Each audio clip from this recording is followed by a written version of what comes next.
Dr. Tracy Morris and the place she leads, Illinois Valley Community College, are at a very high point right now. The kind of time that people in the future look back on with pride.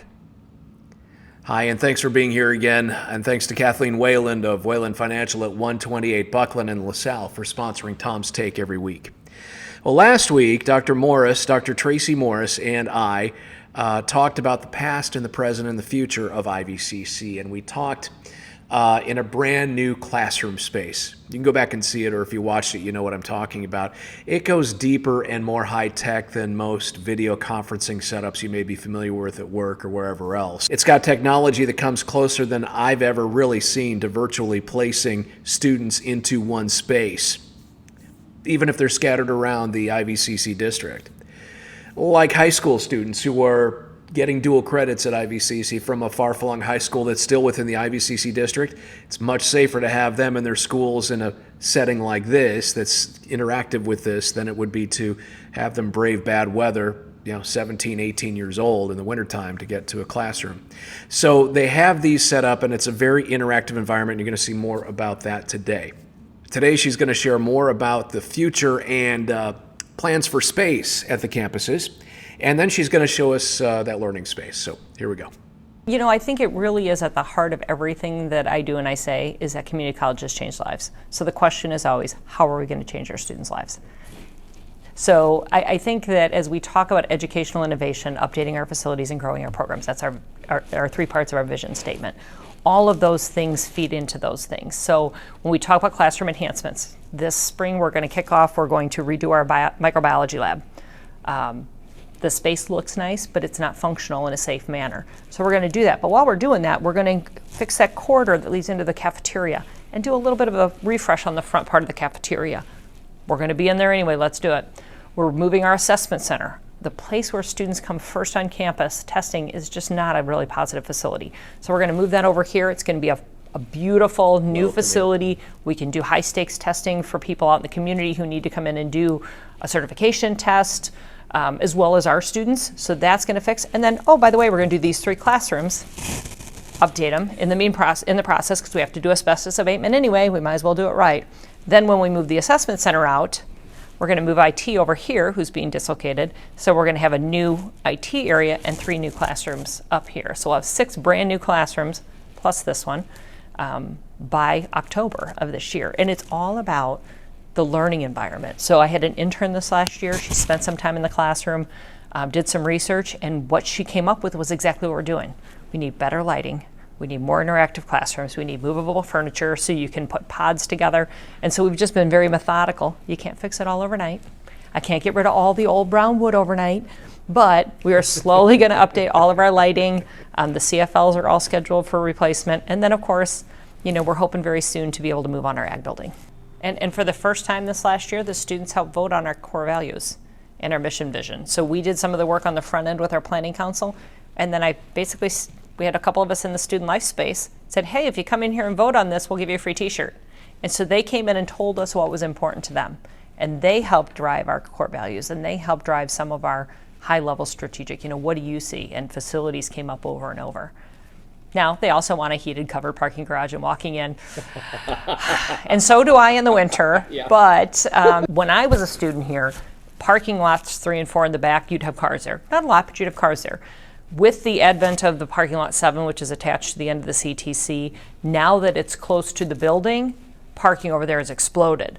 Therefore, 3 and 4 are never used, and even 2 and 5 don't have as much use. So they're at a point where we would need to completely redo them. We'd rather have green space there. And so we're going to start with lot 3, do some green space, which will look very nice coming into our campus versus an empty, dilapidated parking lot. And just wait until you hopefully come by that new ag building on your way in the door too, because it's going to be at the front door of our campus. So even if you're not an ag student, you will see that we are investing in our campus, just like you did when this building was built.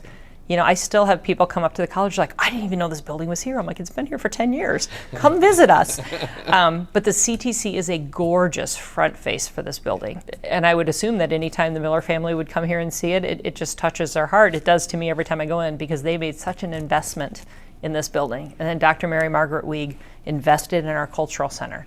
and many donors have invested in this college, that's what's going to make us great. And so it's a really exciting time, and I'm still going to celebrate even though the 100th is over. But it was April 1924 when we were first founded. So what a perfect time to kind of wrap it up and say happy birthday to us. And then we'll find something else to celebrate. And at the core of it, it's the students. It's always the students. It's always going to be. It is. You hear their stories. It's amazing. You could do 500 Tom's takes on our students. I would love to. Because they'll talk about it. And I love hearing their stories. One more story that just really cracked me up. I was getting ready to get on the elevator one day, and a student said, "Hey, are you the president?" I said, "I am." He goes, "I heard you used to work at Wendy's." I said, "I did." He goes, "I worked there. I've worked there for 3 years. I'm working there while I go through school." I said, "I worked at Wendy's to work my way through IVCC. And then when I went to Western, I worked at Wendy's for a while there too." And he looked at me. He was so stunned. But his manager was my manager. Has done different things in the meantime, but came back to do that. And he told his workers that the college president worked at Wendy's. I think that's awesome. And he was so excited. And I've seen him a couple times on campus. But I was able to connect, even though I'm way older than he is. We had a common bond because, working my way through school. And people forget that, presidents are human too. I mean, some of our students deal with so much. And they come here anyway. And they come here because we're a beacon of hope for them. It's our job to keep that going. So it's the best job in the world.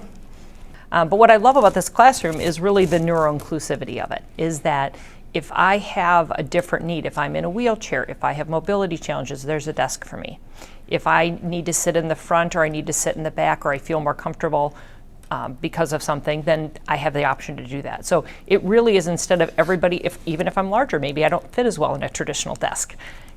Every student should be able to find a spot in this classroom that works for them without having to be singled out. And to me, that's very important. So all of our classrooms have a ADA station that can be raised or lowered as needed. But usually there's one. All of these desks here are able to be raised or lowered.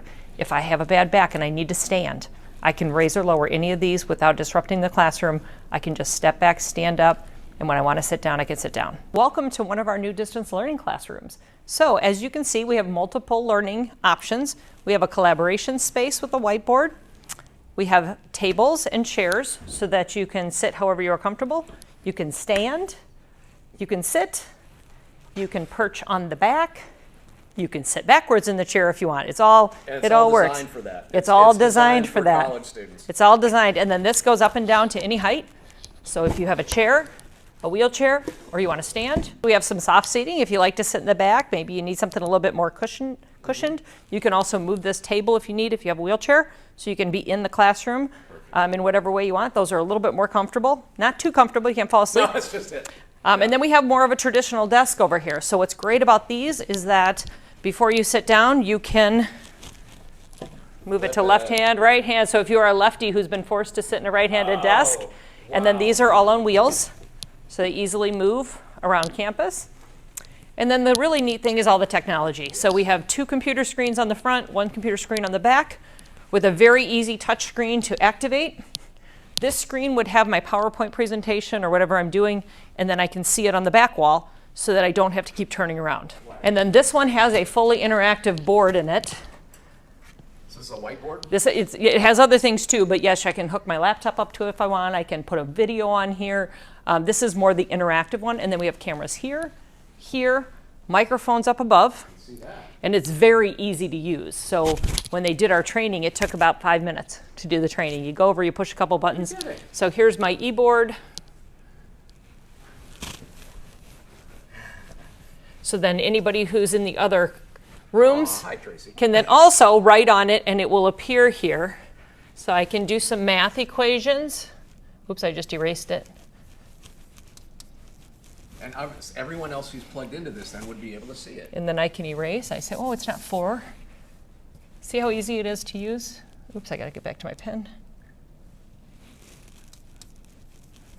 And it's fully interactive. So technology of the future, it allows students in different locations to be able to be interactive, plus to have students here in class. So we could have 6 students in this room, 7 online, and you have a full class. And then they don't have to drive to campus. This will really change. I mean, one of our faculty members drives to, I think, 5 different high schools in a semester because he's beloved, but his classes fill up. So, This is going to be huge then. yep, we probably, because his classes, I think at Hall they even teach it in the auditorium. He's at 35, I believe. So I think that some of that will stay. There will still be some. But for the schools that only have one or two have been kind of left out of the dual credit game. This is a game changer for those schools. IVCC President Dr. Tracy Morris, just about every discussion that she and I have about the college includes either the phrase or the sentiment that community college changes lives. Full stop. Congratulations to IVCC for wrapping up a successful 100-year celebration and for kicking off the next 100 years. And the foundation, keep going strong, raising the money for scholarships and programs and things that help IVCC help people. Thanks to them for all they do for the community. And thanks for inviting me to MC the gala too. Thanks to Kathleen Whalen of Whalen Financial in LaSalle for sponsoring Tom's Take. She's at 128 Buckland. And I'll talk to you in the morning.